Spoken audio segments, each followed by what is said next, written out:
саламатсыздар ма? Қалдарыңыз қалай? Мен осы Atomy компаниясынан дәрі алдым. Міне сол дәрінің арқасында жазылып отырмын. Сол туралы сіздерге қысқаша мағлұмат беріп кетейін дедім. Мен осыдан бір жарым жыл бұрын цирроз печени 4 стадии, сосын асцит, ішіме су жиналады, одан кейін печеночный рак деп маған онкологтар диагноз қойды. Сонымен сол дәрігерлердің қарамағында 3-4 ай жүрдім, ешқандай эффект болмады.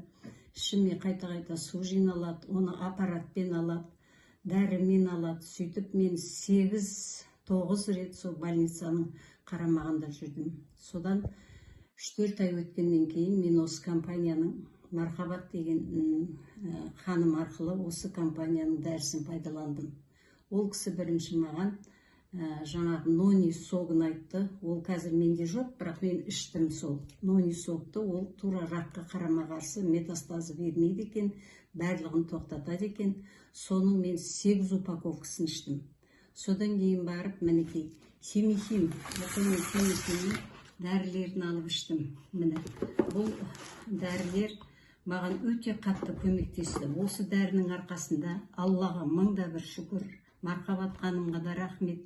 Осы дәрінің арқасында мен қазір жақсымын, анализдерімде жақсы, жаңа КТ-ға түсіреді, ол да жақсы көрсетеді. Міне осы дәрінің арқасында мен қазір осындай жақсы халде отырмын. Мен ең бірінші 48 килограмм болдым, арықтап кеттім.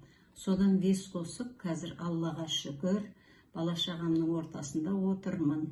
Міне химихим деген дәрінің бұл жаңағы бір несінде 60 штук болады. Онан кейін жаңағы бұл бауырдікі, екінші мына расторопша деген бар. Бұл расторопша дегенде бұл да бауырдікі. Бұны да бауырға алып ішіп отырмын. Мен күнде ылғи күнделікті 2 мезгілден қабылдап отырмын. Алғашқы кезде мен 3-3-ден қабылдайтын, қазір енді жақсы болғаннан кейін 2-2-ден қабылдап отырмын. Бұның пайдасы деген керемет сол. Барлық ауруға ем. Сондықтан барлықтарыңызға айтамын, осы дәріні алып ішсеңіздер, қандай ауруыңыз, қандай сырқатыңыз болсын, бәрінен жақсы жазылып кетесіздер. Міне, мен сол туралы сіздерге қысқаша мағлұмат беріп отырмын. Тыңдағандарыңыз үшін көп рахмет.